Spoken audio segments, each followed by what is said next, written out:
He was called the Angel of Death at Auschwitz, an SS physician whose name became shorthand for medically sanctioned brutality. And yet after 1945, Josef Mengele simply vanished from the map of post-war Europe and lived in the open for decades. How did a man so notorious slip through the net of tribunals, police forces, and intelligence agencies for so long?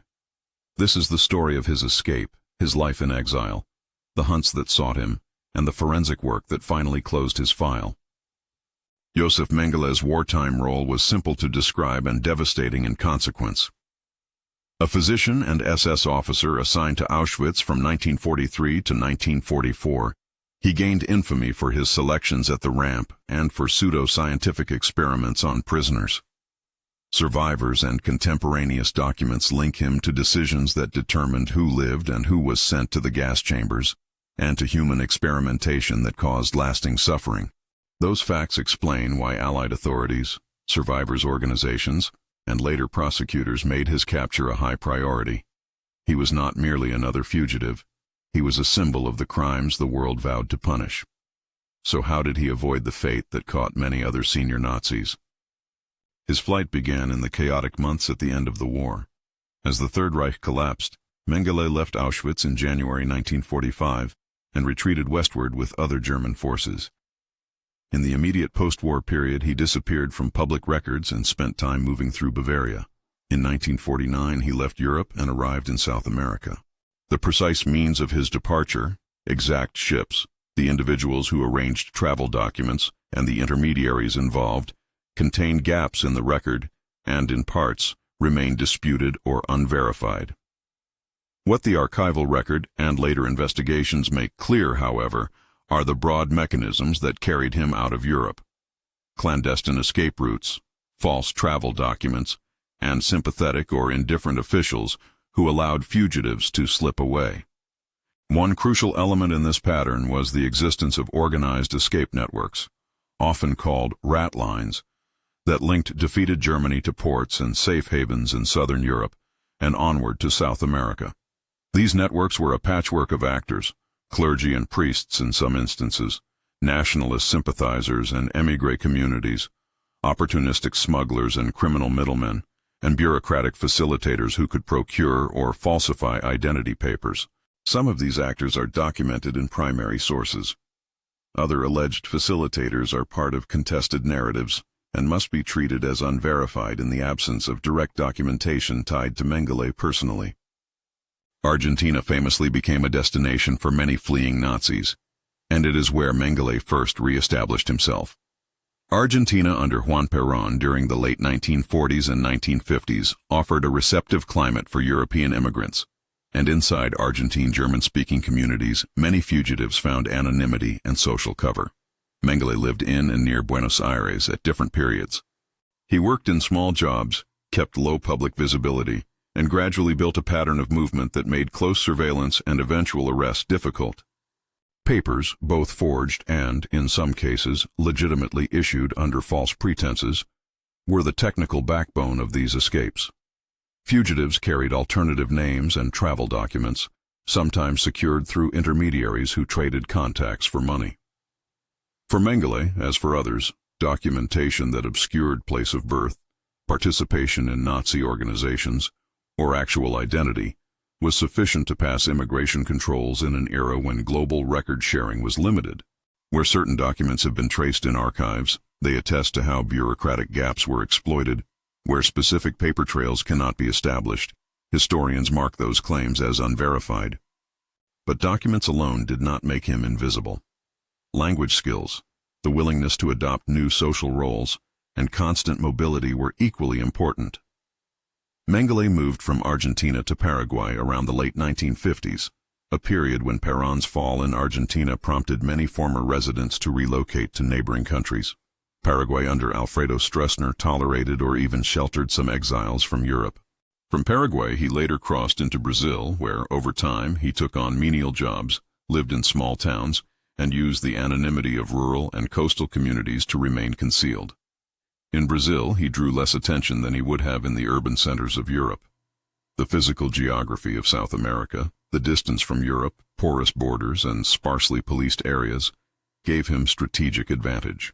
Communities of German expatriates, old acquaintances, and people indifferent or sympathetic to former Nazis created social networks that could absorb a fugitive.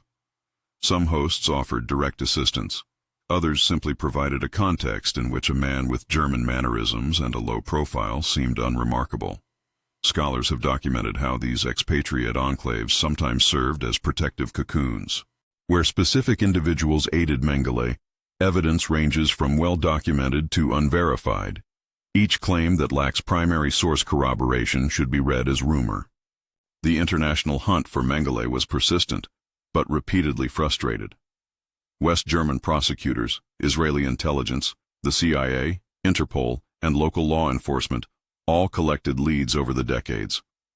Declassified documents and archived correspondence show repeated inquiries, tips, witness reports, and surveillance attempts.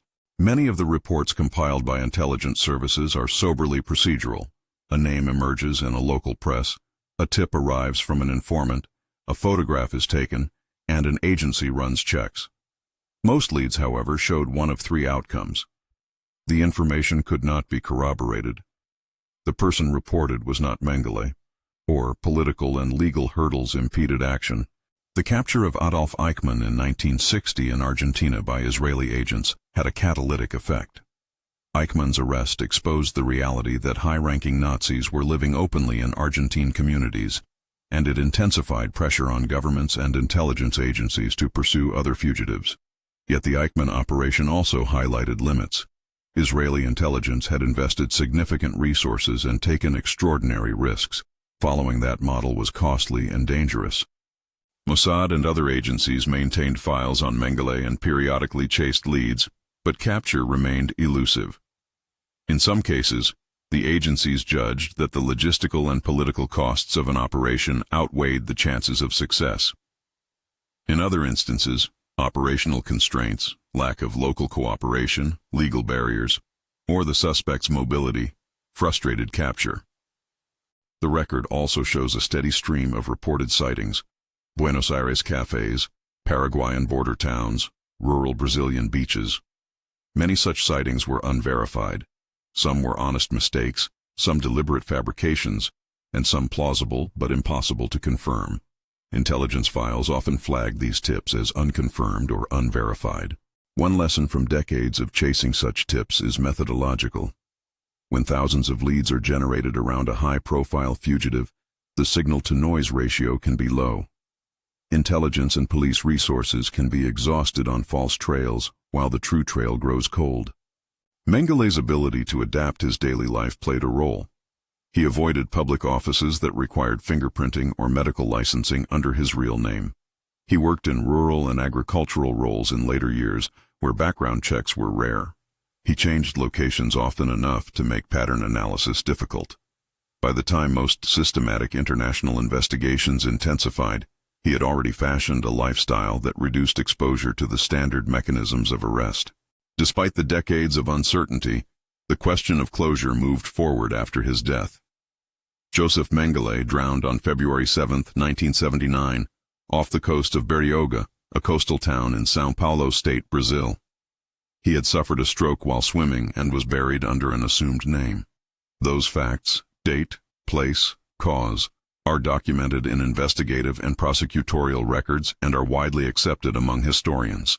The definitive identification of the remains, however, depended on forensic work years later. In 1985, German authorities, acting on new information, arranged for the exhumation of the grave believed to contain Mengele's remains. Forensic investigators compared dental records and other anatomical markers. Later, in 1992, mitochondrial DNA testing provided conclusive scientific confirmation linking the remains to known relatives of Mengele. These forensic procedures, exhumation followed by dental comparison and mitochondrial DNA matching, are documented in court files and forensic reports and represent the empirical endpoint of the long manhunt. The man long sought in life was conclusively identified in death. What did that final confirmation resolve, and what did it leave open? It settled the central question of physical identity. Josef Mengele had indeed died in Brazil in 1979 and been buried under an alias. It did not, and could not, answer all questions about the networks that aided his escape. the full list of individuals who sheltered or assisted him, or why certain leads failed to produce arrests when they might have. Many archival gaps remain. Incomplete records from post-war Europe, destroyed files, the private transactions of intermediaries who left little paper trail, and the limits of intelligence cooperation during the Cold War era. Some of those lacunae are likely permanent. So, returning to the core question, how did Josef Mengele evade capture for so long? The answer is not singular, but composite. First, organized escape networks provided the means. These networks, composed of facilitators ranging from clergy to smugglers, created a practical pathway out of Europe for many fugitives. Some actors within these networks are documented. Others are part of contested narratives and should be treated as unverified where direct evidence is lacking. Second, false or misleading documentation created bureaucratic cover. Passports and identity papers, some forged, some obtained through complicit officials or intermediaries, allowed fugitive identities to pass through immigration controls in an era before comprehensive international databases. Third, social environments in South America offered sanctuary. German-speaking expatriate communities, sympathetic contacts, and local officials with limited incentive to pursue extradition provided a social and practical shield. Geography amplified these advantages. Great distances, porous borders, and remote rural areas made monitoring and capture difficult. Fourth, Cold War geopolitics and shifting priorities reduced the pressure for consistent international cooperation. Intelligence services sometimes prioritized new geopolitical imperatives over exhaustive pursuit of all former Nazis. At times, rivalries and legal limits constrained joint operations. Fifth, human contingency, luck, timing, and individual choices mattered. Mengele's decision to avoid attention, to work in isolated settings, and to exploit opportunities for relocation all contributed. Simultaneously, misdirection, false leads, and administrative failures helped the fugitive stay ahead of pursuers. Finally, the passage of time itself was a shield. Every year that passed without arrest made it harder to confirm identity and to marshal reliable witnesses. Memories fade, documents disappear, and the political appetite for expending resources on costly extradition attempts declines. There are also moral and historical dimensions to this evasion. That a man associated with some of the worst crimes of the Nazi era lived out his final years beyond prosecution underscores limits of post-war justice. It points to the work that survivors, historians, prosecutors, and forensic scientists have had to do, often decades after the fact, to reconstruct truth and assign accountability in the narrowest, fact-based sense possible. For many survivors and their descendants, forensic confirmation of death is hardly consolation for the absence of a criminal trial. For historians, the case is a study in how institutional strength, international law, and public conscience intersect, and sometimes fail to deliver full justice. It is important, too, to separate proven facts from rumor. Over the decades, unverified sightings proliferated and conspiracy narratives grew up around them. Declassified intelligence files, court records, immigration documents, and the 1992 mitochondrial DNA results offer the most reliable basis for conclusions. Where claims cannot be traced to primary evidence, they should be read as unverified, and many remain that way. In practical terms, then, Josef Mengele evaded capture through a combination of structural enablers and personal choices. Ratlines and networks moved him out of Europe. Falsified identities and patchwork documentation allowed him to cross borders. Expatriate communities and sympathetic or indifferent local officials provided shelter. Cold War dynamics and the high noise of unverified leads reduced the effectiveness of international pursuit. And his own decisions, mobility, low profile, and a preference for rural anonymity, kept him out of reach until his death.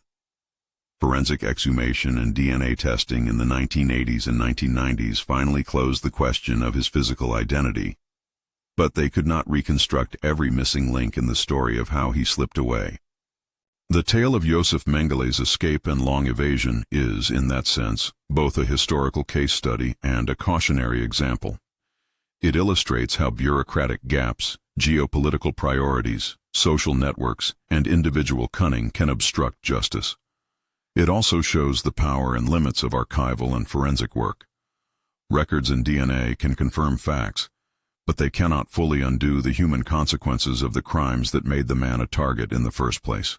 If this account has raised questions for you about other fugitives who found refuge in South America, or about the mechanics of the rat lines and post-war intelligence efforts, consider watching our detailed profile of Adolf Eichmann's capture next. There you'll see how one high-risk operation unfolded and what it revealed about the networks at work. Josef Mengele disappeared from Europe, lived for decades under assumed identities, and died in Brazil in 1979. He was identified through exhumation and forensic science years later. The How is not a dramatic thriller with a single villainous conspirator hidden in a dungeon. It is a networked history. It is bureaucracy and geography, documentation and community, political priorities and human ambiguity. And it is a reminder, when the machinery of justice falters, the painstaking work of historians, prosecutors, and forensic scientists becomes the only route to truth, however delayed that truth may be. If you found this investigation useful, please like and subscribe. Check the description for sources and further reading on the Eichmann case and the rat lines. We've linked archival collections, declassified files, and scholarly studies for anyone who wants to dig deeper.